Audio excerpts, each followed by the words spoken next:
পুরো বডিতে যে কোনো জায়গায় রেগুলার বেসিসে প্রচণ্ডভাবে ব্যথা।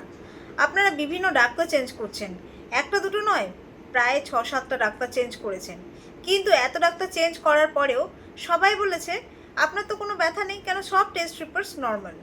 বিভিন্ন ধরনের টেস্ট করিয়েছেন, প্রায় লাখ লাখ টাকার টেস্ট করিয়েছেন, কিন্তু সব রিপোর্টস নর্মাল। ডাক্তাররাও ধরতে পারেনি কী রোগ হয়েছে আপনার। আপনি ফ্রাস্ট্রেটেড, আপনি ফেড আপ। ডাক্তাররা সাজেস্ট করেছে আপনার স্ট্রেস অ্যাংজাইটি হচ্ছে আপনার এই ব্যথার কারণ।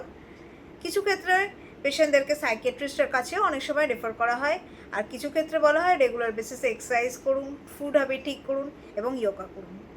আপনাদের সঙ্গে যদি এটা হয়ে থাকে, ভুল আপনার পেনটা নয়, আপনার পেনটা জেনুইন, পেন নিয়ে আপনি কয়েক বছর ধরে ভুগছেন। ভুল আপনার ডাক্তারের ডায়াগনোসিস। কেন সেই ডাক্তার কখনো ধরতেই পারেনি যে এটা কোনো মাসেল বা বোনের পেন ছিল না। তাহলে ওইখানগুলোতে টেস্ট করে কি হবে? ব্লাড টেস্টে কিছু ধরা পড়বে না, মাসেল বা বোন টেস্টে কিছু ধরা পড়বে না। রোগটা হচ্ছে আপনার নার্ভের, যেটাকে আমরা ডাক্তারি ভাষায় ফাইব্রোমায়ালজিয়া বলি। তো সেক্ষেত্রে কি হয়, পেশেন্টের গোটা বডিতে একটা আনএক্সপ্লেনেবল পেন, সব সময় প্রতিটা জায়গায় তার পেন। পেশেন্ট যন্ত্রণায় চিৎকার করতে থাকে। রাতে শোয়ার পরে কারোর ক্ষেত্রে বেশি বেশি হয়, আবার কারোর ক্ষেত্রে হয় সকালে ঘুম থেকে ওঠার পরেই মাটি তার পা ফেলতে পারছে না। প্রতিটি জয়েন্টে যেন একটা অদ্ভুত পিঞ্চিং পেন থেকেই যায়। তো এক্ষেত্রে পেশেন্ট কিন্তু ভুল না, পেশেন্ট নাটক করছে না, প্রবলেম তার জেনুইন। এক্ষেত্রে তার পেন সেন্সিটিভিটিটা অনেকটা বেশি, এটা পেশেন্টের নিউরোলজিক্যাল ডিফেক্ট। এক্ষেত্রে কি হয়, একটা সিম্পল চিমটি কাটলে যে অ্যামাউন্ট পেন আপনি ফিল করেন, এই পেশেন্টের ক্ষেত্রে সেটা প্রায় 7 গুণ বেশি পেন হিসাবে তার ব্রেনে সিগন্যাল যায়, যে কারণে অল্প একটু টাচ বা অল্প একটু আঘাত তার ক্ষেত্রে হয়ে যায় পাহাড় সমান আঘাত।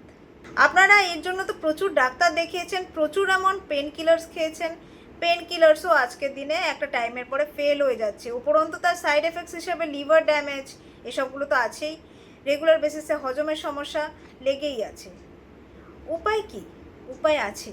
প্রপার ক্লাসিক্যাল হোমিওপ্যাথিক ট্রিটমেন্ট দ্বারা এই রোগটা অনেকটাই আগের থেকে ভালো করা সম্ভব। কেন এটি আমি আমার পেশেন্টদের মধ্যে করেছি, যে কারণে তাদের থেকে সিমটমস নিয়েই কিন্তু আপনাদের সঙ্গে আজকে এই ব্যাপারটি নিয়ে আলোচনা করলাম।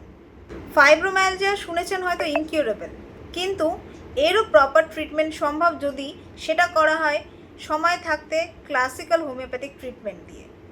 কারণ ক্লাসিক্যাল হোমিওপ্যাথিক ট্রিটমেন্ট আপনার রোগের রুট কজটাকে সারায়, শুধুমাত্র সিমটমস নয়। এই ট্রিটমেন্ট আপনাকে একটা কন্ট্রোলড ওয়েতে সারিয়ে তুলতে সক্ষম। প্রসেস কতটা স্লো হবে না ফাস্ট হবে সেটা ডিপেন্ড করছে পেশেন্ট কতটা কমপ্লিকেটেড হয়ে এসছে তার উপরে। আশা করি আপনারা ইম্পর্টেন্ট নলেজ পেলেন। সুতরাং নেক্সট টাইম যখন দেখবেন আপনার কোনো ফ্যামিলি মেম্বার, স্পেশালি এই জিনিস মহিলাদের মধ্যে বেশি হয়, তো সেক্ষেত্রে যদি দেখেন আপনার বাড়ির মহিলারা এরকম ধরনের কমপ্লেন করছে, প্রচণ্ডভাবে পেনে ভুগছেন, তাহলে সেটাকে নাটক বলে অবহেলা করবেন না। আজই স্টেপ নিন, প্রপার ক্লাসিক্যাল হোমিওপ্যাথিক ট্রিটমেন্ট করান, সুস্থ সে অবশ্যই হবে।